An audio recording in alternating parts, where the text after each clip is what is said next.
Hello दोस्तों, आप सब कैसे हैं? आई होप आप सब अच्छे होंगे, बढ़िया होंगे। जैसा कि मैं ये वीडियो में तालाब का एकदम शुरू स्टेज में आपको कैसे प्रिपेयर करना है, उसमें पानी कैसे प्रिपेयर करेंगे, मैं ऐसी ही 5 टॉपिक पे आज बात करने वाला हूँ, जो कुछ इस प्रकार से हैं। पहला है, पंगास मछली के लिए आप तालाब और पानी का प्रिपरेशन शुरू में कैसे करेंगे। दूसरा है, तालाब का प्रिपरेशन कैसे करेंगे। तीसरा है, पानी का प्रिपरेशन आप कैसे करेंगे। चौथा है, बच्चे कैसे खरीदें और कहाँ से खरीदें। तालाब में पानी भरने के बाद आप बच्चे को कब डालेंगे। तो आइए वीडियो को शुरू करते हैं। मैंने ये 7-8 जो टॉपिक हमें मिला हमने लिख के रख लिया और इसी पे मैं बात करूँगा, क्योंकि जब स्टार्टिंग में होता है तालाब तो उस समय जो है दिमाग नहीं काम करता कि हम लोग क्या करें क्या ना करें। तो मैं एक एक टॉपिक पे जो है आपको इस वीडियो के माध्यम से बताने चल रहा हूँ।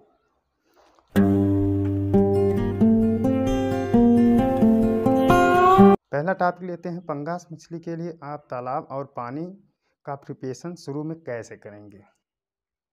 तो उसका है पहला टॉपिक, तालाब पहले आप कैसे प्रिपेयर करें। पहले तालाब को आप अच्छे ढंग से जो है चारों तरफ बंधे बनाकर शुरू में, उसके बाद आप उसके बॉटम पे जो है पहले मैंने बताया था कि 10,000 स्क्वायर फीट लेके मैं चलूँगा। जैसा आपका तालाब होता है आप उसको घटा या बढ़ा लीजिएगा। तो मैं 10,000 स्क्वायर फीट लेके चल रहा हूँ इस वीडियो के माध्यम से। तो जैसे कि चारों तरफ हमारे बंधे बन चुके हैं। अब उसके बाद जो है हमें 10,000 स्क्वायर फीट में 25 केजी बुझा हुआ चूने को ले करके उसके बॉटम पे जो है छिड़कना है। और चूना किस लिए छिड़का जाता है, उससे ये होता है कि जो है आपके तालाब में कई सारे कीट पतंगी जीव जंतु ऐसे होते हैं जो मछलियाँ जब उसमें इंटर करेंगी तो उनको बहुत भारी नुकसान का सामना करना पड़ेगा। तो इसलिए वो जब चूना आप लोग डालते हैं तो वो सब वहाँ से आपके तालाब से निकल के भाग जाएंगे। इसलिए हम लोग चूने का प्रयोग करते हैं और वो उसकी मदद से जो है पानी का भी पीएच लेवल भी अच्छा रहता है। दूसरा, आप पहले तो आप चूना डाल दिए, उसके बाद 3 दिन बाद, उसी दिन आपको नहीं डालना है, 3 दिन बाद आप महुए की जो है खल ले लीजिए कहीं से। अब आप कहेंगे कि महुए की खल तो जो है सर मिलता ही नहीं है। हालांकि सड़ी हुई गोबर की खाद भी डाली जाती है, लेकिन एक नंबर का काम अगर करना है तो आपको महुए की खल लेनी पड़ेगी। वो आप चाहे जहाँ से मंगा सकते हैं, छत्तीसगढ़ से मंगा सकते हैं या फिर इधर साउथ की तरफ से आप मंगा सकते हैं। उससे क्या होता है, आप 3 दिन बाद महुए के खल को जो है 10,000 स्क्वायर फीट में लगभग 100 किलो आप उसमें उसके बॉटम पे जो है पूरा बिखेर देंगे। उससे क्या होगा, अब आपने 3 दिन पहले उसमें चूना डाला था, उसके बाद 3 दिन बाद आपने इसका 100 केजी का महुए की खल लेके आप उसमें डाले हैं। मैं बता देना चाहता हूँ, महुए की खल वो होती है जो एक प्रकार का वृक्ष होता है महुआ करके, उसमें आता है, उसका ऑयल निकलता है। जैसे सरसों की पेराई होती है तो वैसे उसमें भी तेल निकलता है। तो वो जब पेराई निकल जाता है, पेराई करके निकल जाता है, तेल अलग हो जाता है तो उसकी खल बच जाती है। तो वो खल को जो है उसे हम बोलते हैं महुआ की खल। उसको आपको खोज के कहीं से भी लेके आना है, जो कि एक नंबर का है, इसलिए मैं उसी का इस वीडियो में जिक्र करूँगा। फिर आप उसमें जो है, अब आप 2.5 से 3 फीट तक पानी जो है उसमें भरेंगे उस तालाब में। तो उससे क्या होगा, जब ये महुए की खल जब उसमें पड़ेगी तो उसमें जो है बहुत ज़्यादा जो है जो कीट पतंगे होते हैं उसको मारने के लिए स्ट्रॉन्ग जो है दवा का काम वो करेगी। अब जो है वो दवा जो है 48 घंटे तक समझ लीजिए रहेगी। उसमें जो भी कीट ऊट रहेंगे सब कुछ मर जाएंगे। मतलब उसमें कोई भी तरह का कोई भी वायरस फंगस उस टाइम पे नहीं रहेगा। इसका असर कम से कम 48 से 72 घंटे रहेगा। आप उस टाइम तक उसमें कुछ नहीं डाल सकते। अगर पहले से आपके तालाब में मछलियाँ हैं तो आप महुए की खल जो है ना डालें, क्योंकि उससे जितने भी आपके तालाब में बच्चे रहेंगे वो सब डेड हो जाएंगे। तो ये मैं नए तालाब के लिए जो है प्रिपरेशन बता रहा हूँ, पुराने तालाब के लिए नहीं।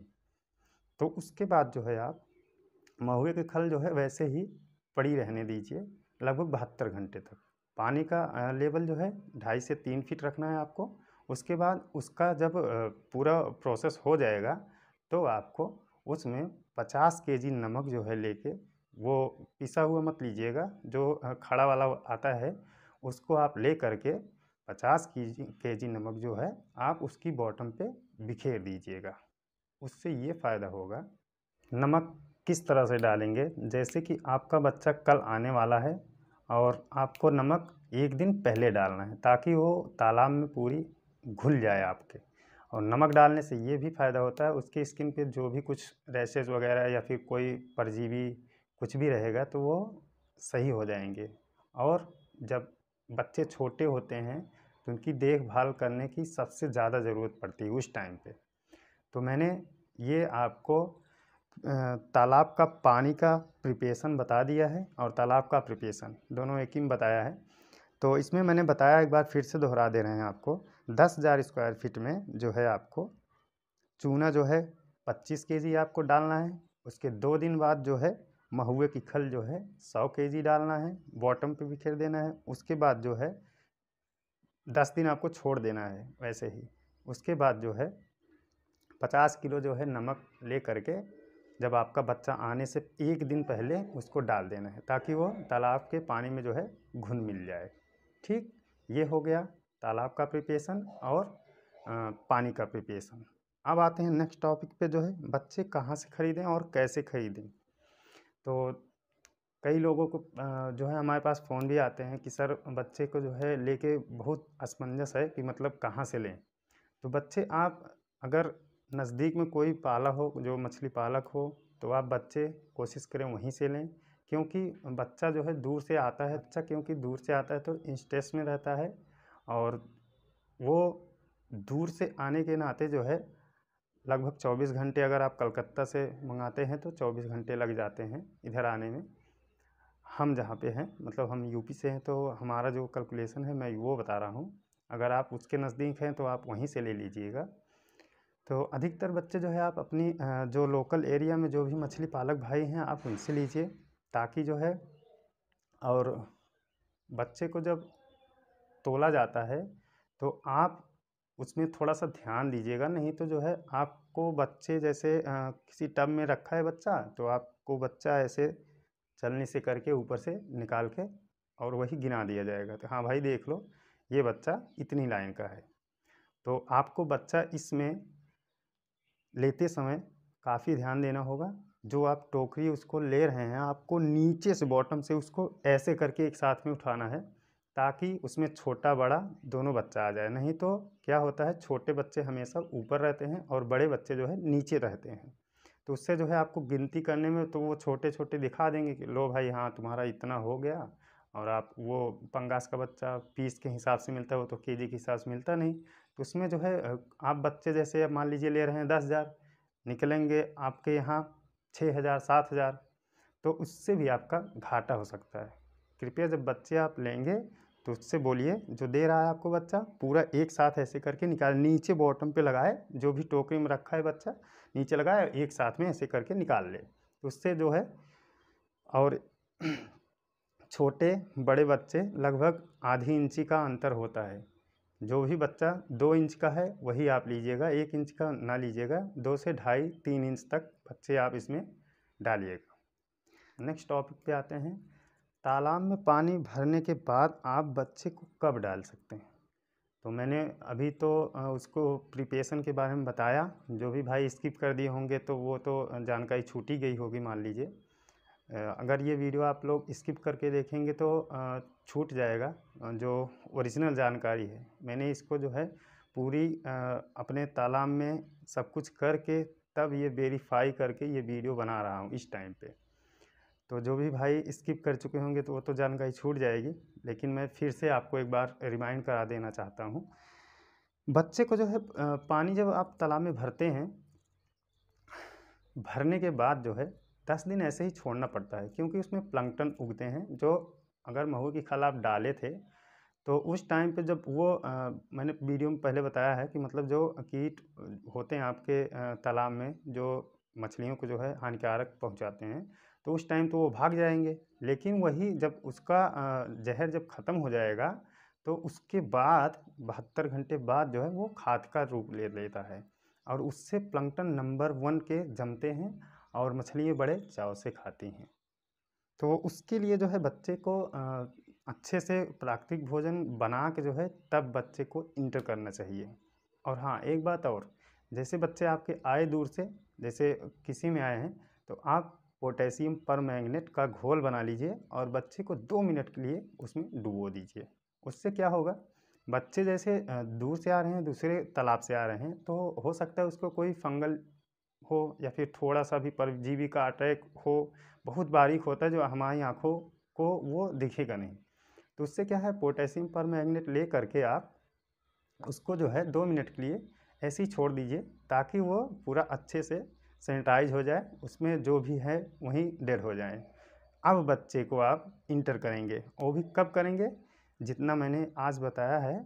जैसे फिर से रिमाइंड करा दे रहा हूँ आपको। चूना आप डाल दिए, महू की खल डाल दिया और नमक डाल दिया। ये सब डालने के बाद 10 दिन ऐसे ही तालाब को छोड़ देना है आपको, ताकि प्राकृतिक भोजन उस तालाब में पर्याप्त मात्रा में हो, और तब आप बच्चे को इंटर कीजिए। ये सब करने में लगभग प्रोसेस आपका 20 से 22 दिन लग जाएगा। तो उसके बाद जो है आप बच्चे को तुरंत भोजन ना दें। जैसे बच्चे आज आपके आए हैं और तालाब में आपने इंटर किया है, तो आज ही भोजन आप उसको ना दें, क्योंकि आप पहले से प्लैंकटन तो उसमें उगे ही हैं। उनको इतनी दूर से आए हैं तो मतलब सोचेंगे कि ये मेरा घर ही नहीं है। वो बच्चे जो है अगर खा लेंगे तो भी दिक्कत हो जाएगी। तो आप जो है 1 दिन छोड़ करके दूसरे दिन से 1% के हिसाब से दीजिए उसको, बॉडी वेट का 1% पहले स्टार्ट कीजिए। ये नहीं कि जो है पहले से ही 7% स्टार्ट कर दीजिए।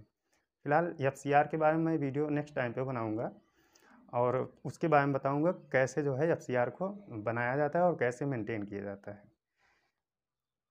पहले इसी टॉपिक पे हम बात कर लेते हैं। तो आप उसको 1 दिन बाद जो है 1% दीजिए, दूसरे दिन बाद 2% दीजिए, और तीसरे दिन बाद जो है 1% बढ़ाते हुए 7% पे लेके आइए, और 7% रेगुलर आप देते रहिए। ये पंगास मछली है, क्योंकि ये फ्लोटिंग फीड ही खाएगी और कोई कुछ लगभग खाती नहीं है। और बच्चे को जो है जब आप 1% ही भोजन दे रहे हैं, क्योंकि बच्चा वो छोटा होता है, तो बहुत बच्चे ऐसे होते हैं कि स्टार्टिंग में नहीं समझ पाते हैं कि आप जैसे उसको, पेट उसका जो है छोटा होता है उस टाइम पे, और दाना जो है आप उसको फ्लोटिंग फीड दे रहे हैं, तो ये करिएगा कि आप दाने को जो है लगभग 20 मिनट भिगो दीजिए, ताकि जो है वो फूल जाए पहले से ही। नहीं तो क्या करेंगे आप, बिना दाना भिगे हुए ही जो है वैसे ही उसको दे देंगे, तो पता लगा उसका पेट जो है 2 दाने का है, 2 दाने में वो भर जाता है उसका। और जब वो आप बिना भिगोए हुए दाना आप उसको देंगे, तो वो 2 की जगह 4 खा लेगा, या फिर 5 भी खा सकता है। तो उससे जो है जब उसको नमी मिलेगी, तो उसके पेट में जो है वो दाना फूल के 2 की जगह 4 हो जाएगा। तो उससे जो है उसके पेट में जो है फूलना स्वाभाविक बात है, जब बड़ा हो जाएगा तो फूल ही जाएगा, तो वो पलट जाते हैं। ऐसे भी कई कारण होते हैं। दाने को जो है आप पहले से भिगो के देंगे, तो जो 2 वो खाने वाली है, पहले से आपका वो दाना फूला रहेगा, तो पहले से ही वो 1 ही खा लेगी, 1 ही बहुत है उसके लिए लगेगा। अगर आप वैसे दाना दे देंगे बिना भिगोए ही, तो वो दाना उसके पेट में जाके फूलता भी है, और जैसे ही पेट फूलेगा वो तो मर भी जाएंगी। ऐसे केसेस में हम बहुत बार देखे हैं कि दाना, हमारा जितना भी वीडियो है, मेरे पीछे वीडियो आप देखिएगा, तो उसमें मैंने भिगो करके ही दाना को उसमें तालाब में डाला गया है। कोई भी दाना जब वो 100-200 ग्राम की हो जाए, तब आप बिना भिगोए दीजिए उनको, वो खा लेंगी, वो तब नहीं मैटर करता ये। लेकिन बच्चा जब छोटे स्टेज पे होता है, तो वो उसको बहुत कैरी करना पड़ता है, ध्यान देना पड़ता है। तो इस वीडियो में मैंने आपको तालाब प्रिपरेशन बता दिया, पानी वाला प्रिपरेशन बता दिया, और बच्चे कैसे उसमें डालेंगे इसके बारे में बता दिया। अभी दोस्तों के पास कोई भी क्वेश्चन हो तो आप बेझिझक जो है हमारे कमेंट में हमसे कमेंट करके पूछ सकते हैं। मैं इसका आपको आंसर दूंगा, जो भी छूटा हो मुझसे।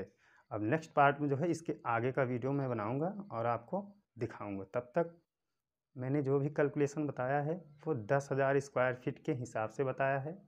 इसको ध्यान दे के आप लोग जो भी आपका तालाब हो उस हिसाब से घटा बढ़ा लीजिएगा, और जितने भी मैंने सामान बताया है वो उसी मात्रा में डालिएगा। ऐसा नहीं कि जो मैंने बताया है कि इतना चूना डालना है, इतना जो है ये डालना है सरसों की सॉरी महुआ की खल, तो आप 100 की जगह 200 डाल दो या फिर 500 डाल दो। ये पूरा मैनेज कैलकुलेट करके मैंने आपको इस वीडियो के माध्यम से बताया है। जो भी बताया है इस तरीके से आप अगर पालेंगे या फिर उसमें जो भी ये बताएं हम डालेंगे, तो आपकी मछली पहले ही 100% जो है फर्स्ट क्लास उसमें रहेगी।